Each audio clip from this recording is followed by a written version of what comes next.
Hey guys, TommyBryson here, and today we're going to talk about Dave Ramsey's book, Money Makeover. Now, I was at the gym today, and I didn't have any reading material, so I said, why wouldn't I just go ahead and buy Dave Ramsey's book on Audible and go ahead and give it a read and see exactly what Dave is actually talking about into more detail. Now, as most of you know, I don't agree with everything Dave has to say, but I would be foolish and kind of dumb to say, hey, you know what? This guy has over 30 years of experience of hardships and also success, and I'm just not going to listen to anything he has to say. I don't care who you are, as long as you have something interesting, important, and savvy to say, usually I will listen. The good things I'll use, the bad things I'll separate and just throw away. And that's what I did with this book right here when it comes to The Total Makeover by Dave Ramsey. So in this video right here, we're going to go over the things I like, my thoughts, and also what I think about the whole baby steps and how they actually work,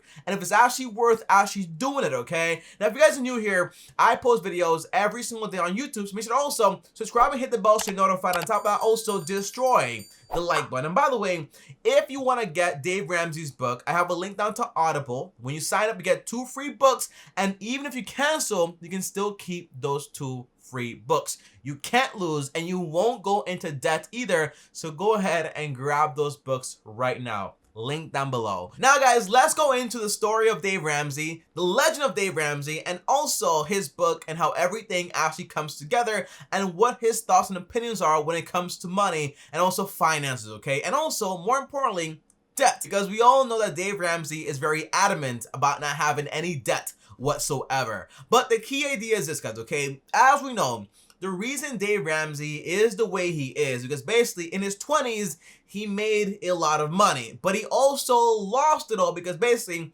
he built a house of cards, which usually always come down crashing. Then later, 15 years or so, Ashley built back his wealth. Ashley managed to keep it this time and also created a financial peace university, also baby steps, and also a whole radio show, also a TV show, all this stuff to go out there and help other people not make the same mistakes that he actually made. But by the way, a good story I found in this book is that basically when Dave Ramsey actually went broke for the very first time, he had a Jaguar. Now, if you guys don't know a lot about cars like I do, a Jaguar is an animal, yes, but I'm talking about the car here, the car, the Jaguar. And he was so in love with that car and what it meant to him, like, hey, this car brings me respect. People look at me differently. People actually love this car. He was so invested into this car that basically, although he couldn't make the payments anymore, he had his friend co-sign the loan saying like, hey, if anything happens, he'll pay for it. Eventually, Dave couldn't pay anymore.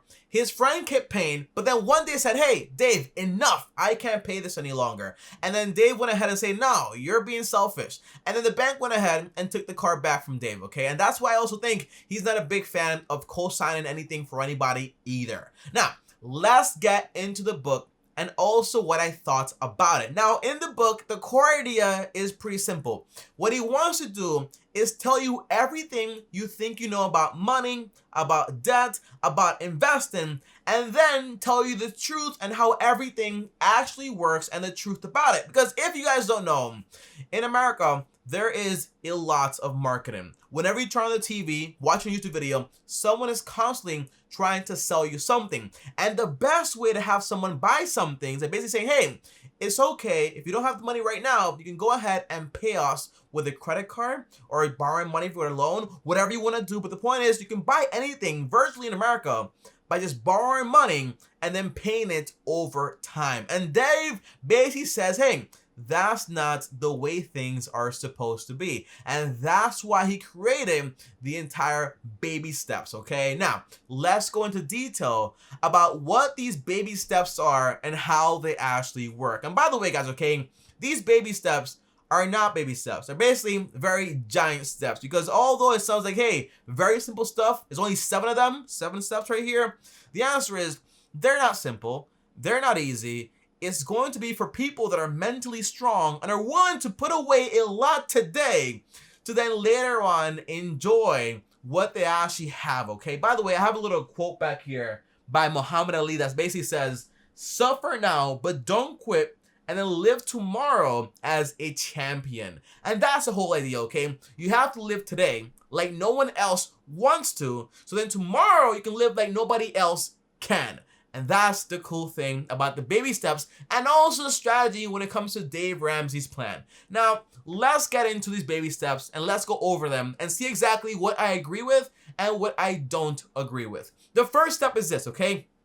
You have to save up between $500 to $1,000 with a semi-funded emergency account, okay? It's like a partial funded emergency account. That's all it is. Now, the only way you can get away with saving up $500 is if you make less than $20,000. Now, why would he put this step as the first step? The idea is that usually whenever you have a plan, life happens. And when life happens, if you're not prepared, usually you're going to throw everything away and fall back into your habits. And by the way, I read a bunch of books on habits, and I'm going to show you guys my favorite one right now. My favorite book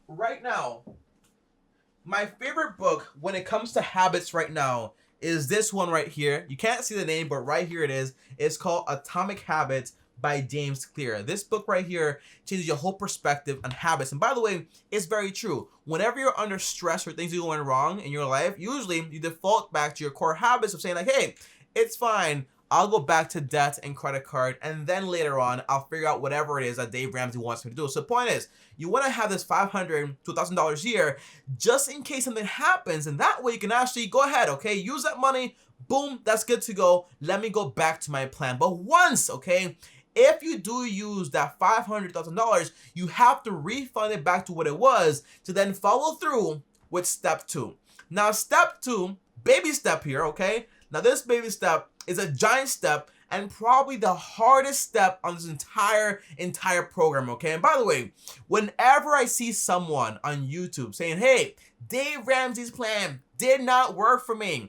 Oh my gosh, it's so stressful. Usually, it's baby steps 2 that actually kind of make them like, hey, I can't do this anymore, okay? And that's because baby steps 2 is basically you have to pay down your debt using the snowball method. The idea is that basically whatever your debt you actually have, you want to organize it from smallest debt to highest debt, excluding your mortgage and also excluding debt that goes beyond 50% of the money you actually have, for example, business debt. But the idea is that everything goes in here, including student loan debt, including your car payments, everything. And you organize it from smallest debt to highest debt. Now, why would you do this when it mathematically makes no sense? The idea is that what you want to build up is momentum by having small wins. So every time you pay something off, you're like, hey, all right, let's move on to the next one and the next one and the next one. And that way you acquire more confidence, although mathematically you're actually losing money. And I understand it, okay? But the whole idea is that you want to pay off all the debt you actually have from smallest to biggest, and just between step 1, 2, and 3, that's going to take you between 1 to 2 years. And that's where people start losing their minds, because basically to do this properly, you have to sell all the things in your life that don't bring you value and hold you back. And that might mean, hey, I have to switch apartments. Hey, I have to sell the car I'm so in love with. Hey, if my house is more than 40% of my income every single month, just the mortgage, I might have to go ahead and sell the house and just rent for a while also. The point is getting rid of all of your debt, and that's going to be very hard. And by the way, if this is going to take you 1 to 2 years just to dig yourself out of the hole that you created by having all this debt, imagine if you just ignore that debt and continued on the path we were going before. The answer is things were going to get a lot worse. Now, step 3 is basically you're going to create a fully funded emergency account, meaning between 3 to 6 months of your expenses should be in this account right here. And that might be from $10,000 to $25K to $30K to even $100K, depending on what your expenses actually are. Now, the only way you can get a 3-month one is that basically if you have a very secure government job that you know, hey, it's going to be around forever, everything is fine. But if you don't have that much security, you want to go with 6 months. And currently right now myself, I have an emergency fund of around 12 months, just in case anything happens. That way I'm fully covered. And the idea is this, okay guys, I remember when I was like 19 years old, my dad passed away and I built up my emergency account. And if it wasn't because of that, I would have had to basically get in debt or something crazy just to go ahead and visit my dad and make sure that everything went through perfectly, okay? So the core idea is that things are going to happen in life, so you want to make sure you're actually good to go. And by the way, whenever you have emergency accounts, do not invest the money. Do not put it somewhere that you can't reach it in time. The idea is you want to put it somewhere that's going to take you around 1 to 3 days to get it back, or with a debit card or write a check. That way you have access to it in case anything happens, okay? By the way, Christmas is not an emergency. Oh, my car needs maintenance, not an emergency. Those things right there, you should save it for. But for example, if the engine blew out or the transmission blew out, that's a whole different conversation. And I actually agree with that, okay? Now, step number 4. By the way, so far, between first step and third step, that's around 1 to 2 years that literally just passed. In case, maybe it might be less if you have a very high income, but usually it's around 1 to 2 years. Now, step 4 is actually saving around 15% of your after-tax income for your retirement. If you do get a match it. Then grab the rest of the money, put it into your Roth 401k account. The rest of the money, go ahead and keep investing it also. Now, when it comes to investing, I don't really agree with the way that Dave Ramsey invests, because basically it's very, very aggressive in a way, because what he says basically, you want to put 25% of your money into large cap mutual funds, and then 25% of your money into mid cap, 25% of your money into small cap, more aggressive, and then 25% of your money into international stocks, right? And the idea is that that sounds very diversified, but in reality, it's just all into stocks, just into small caps, large caps, mid caps. Understand that, but at the end of the day, it is still just stocks. So usually the way I do my portfolio is that I also include some corporate bonds and also some treasury bonds and also some real estate in there, just so I can be a little bit more diversified in case anything happens, and that way I'm good to go. And by the way, the goal is to build up your nest egg of investments up to the point where if you take 8% of it, you can actually live off of that, as long as your investments are actually making you around 12% every single year. And by the way, that's also a little bit unrealistic, honestly, because really, you're usually gonna get between 8 to 10% and not really 12%. I'm just being honest here. And also, taking 8% is probably not the best idea, because literally you might run out of money if you face some major downturns in the market. So usually, as you get closer to retirement, you want to diversify more into bonds. That way you're more secure. And also, the rule is usually the 4% rule. You take 4% of the money you actually have in your nest egg and live off of that. Now, that means it's going to take you a lot longer, but that way you're more secured. And that way, if the market goes down like crazy, you get another depression or whatever it is, recession or anything, you're still going to be good to go. If you follow the 4% rule for a minimum of 33 years, you should not run out of money whatsoever, okay? Including inflation adjusted, including everything. And that's the cool thing about the 4% rule. But the 8% rule is highly aggressive, like saying like, hey, you're gonna make 12%, but that's not always the case, okay? So just be very careful when you follow that step of the Dave Ramsey plan. By the way, if you wanna see how I invest, I have a link down below to my portfolio. That way you can see exactly how I invest my money. And by the way, guys, the Dave portfolio is diversified, but it's still risky when it comes to you actually getting into your later years in retirement. So be very careful with it. And that's why I say you want a little bit more diversification with it. And now, guys, step 5 in the baby steps here that are pretty giant is you have to save money for your kids' college tuition. Now, the idea is if you have no kids and you won't have kids, then in reality, you don't have to save for this whatsoever. Or maybe your kids are already grown and older and don't basically need you, so you don't have to worry about that whatsoever. You can just go ahead and skip that step and go to step 6. But if you do have kids, you basically want to, instead of having your money and putting it under your mattress or savings accounts, you want to put your money into an ESA account, an ESA account, or for example, a 529 account. But the problem is that basically with the ESA account, what Dave Ramsey recommends is that they do have contribution limits. But with a 529 account, they don't have those limits. You can actually go ahead and invest more money towards your kids' education without worrying about, hey, I'm going to invest too much. I think the contribution limits for the ESA account is around $2,000 every single year. So keep that in mind and just do some research on it. But the goal is, don't just save money. invest money. And in those 18 years of between 0 to 18 years old when it's college running, well, in reality, you'll have a lot of money in there. And by the way, invest the same exact way in there into mutual funds. That way you get a higher return and you don't carry that much risk. Now, step number 6 here, by the way, once you get to this step here and you complete it here, so far, it's been around 7 years, okay, on average. And that's why people get freaked out whenever they hear about the Dave Ramsey plan. It works. It does take time. It is hard work, and it's definitely not for everyone. And that's why you see videos saying, hey, it's too hard. I want to make changes to it. You know, it's not for everyone. I get that. But step 6 is basically you want to pay more money towards your house and get rid of the mortgage. So if you do have a house, this is when you actually want to pay it off. And by the way, Dave Ramsey recommends a 15-year mortgage. And you might say, Tommy, well, a fixed rate 15-year mortgage. And you might say, Tommy, why not get a 30-year and pay extra money towards it in case anything happens? The idea is that usually things are going to happen, and usually you're going to spend the other money on something else and not actually put it towards your mortgage according to statistics. And the goal is that you want to make everything easier and not have to use willpower. So you want to make everything like more automated. And that way, a 15-year mortgage forces you to make those payments and finish that house in 15 years. But if you are making extra payments towards it, usually you're going to finish it around 7 years, almost like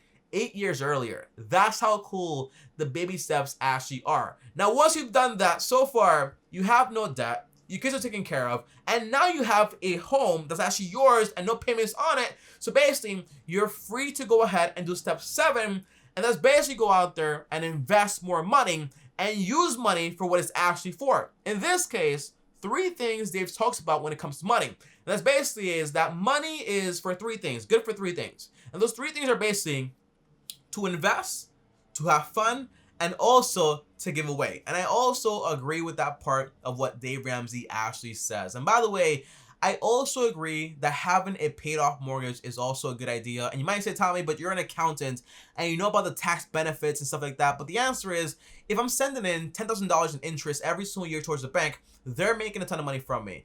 And if I deduct that money for my taxes, although I'm having a 10K deduction, it does not mean I'm saving 10K when it comes to taxes. Usually, it might mean you're saving 3K. Well, you're not saving 3K when it comes to your taxes, but you're still saving around 10K when it comes to your interest. So you have to do the math, because it's not always like, hey, I'm saving money in taxes. Usually, the math does not add up in your favor. So just make sure to do the research and run the numbers first before you say, hey, oh my gosh, yeah, oh my gosh, I'm not going to pay it off. Okay, just be very careful with that. But guys, overall, those are the 7 baby steps. And as you can tell, they're not baby steps. They take a long time. They're hard to do. And once you accomplish them, you basically reach the pinnacle of wealth in America.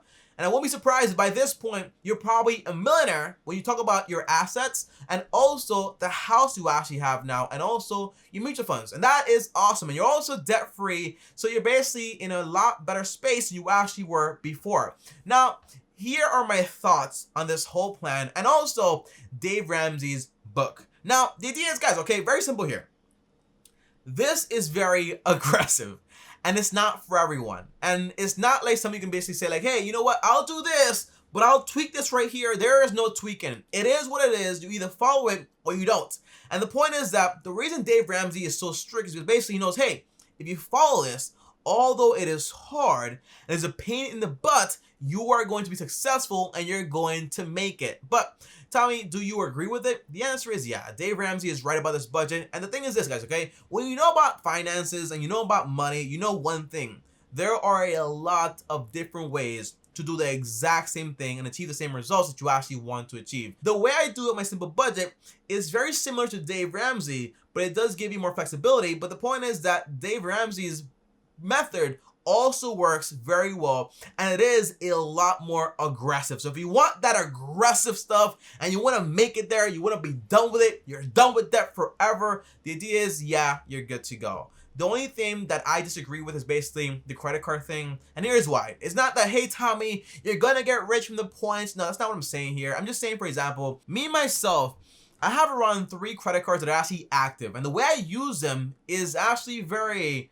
not common, okay? Because basically, I have 3 credit cards. they're all like three like cut up, so I don't really use them. But I do have one bill on each of them that's very small, and I have them pay themselves off every single month. Now, if you know anything about your credit score and how it works, well, your payment history, your credit utilization, all that stuff plays a big part. And that's why my credit score today, I'll show you guys right now. But right now, my credit score is around is 762, I think, because basically I'm not getting into debt, I'm not chasing points, but I am maintaining a good credit score. And here it is right here, guys, okay? 758 TransUnion and 762 when it comes to Equifax. And the only debt I have currently is my student loan debt, no interest, but I do have the money to pay it off, and also a business loan that charges me around 3.75, but that money is also invested and making me more money. But yeah, Tommy, that money is not going to be the same, and I do understand that, and pretty soon I'm going to pay that off too, because I do understand the math behind that also.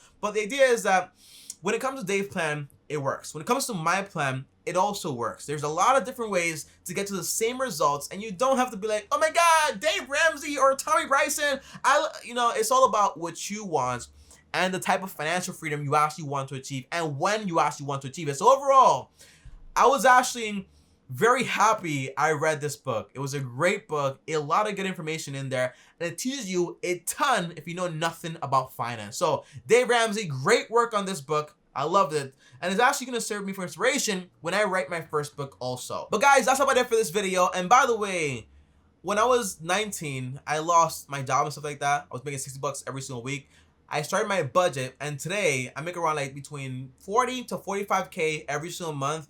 And I also have a net worth of around 247K after you basically add up my 40K in debt, okay? But that's about it. So if I wanted to, I could pay off all my debt and buy a house for cash. But again, there are different ways to achieve what you want to achieve. I don't have a house of cards built up. At any moment, I have enough liquidity, literally in cash, to pay off all that debt. I don't over leverage. I don't go crazy with debt. And the only reason I have a business loan is because basically it's going to be used to invest. And my student loan debt, I'm going to pay it off as soon as they start charging me interest on it. But to this point, it makes no sense to actually pay it off. But when the interest comes in, I'll pay it off in full. But guys, that is about it. And by the way, comment down below and let me know if you like Dave Ramsey. I want to know. Just comment down below and let me know. I'll see you guys later. Thanks for watching. If you like this video right here, well, like it. If you're new here, subscribe and hit the bell so you're notified. And if you want to talk to me or text me, subscribe to my Patreon, link down below, or just DM me on Instagram at TommyBryson. And if you want to watch a video on my simple budget actually works and how I use it, here's that budget right here. Because now, see you tomorrow. Thanks for watching, and as always, peace.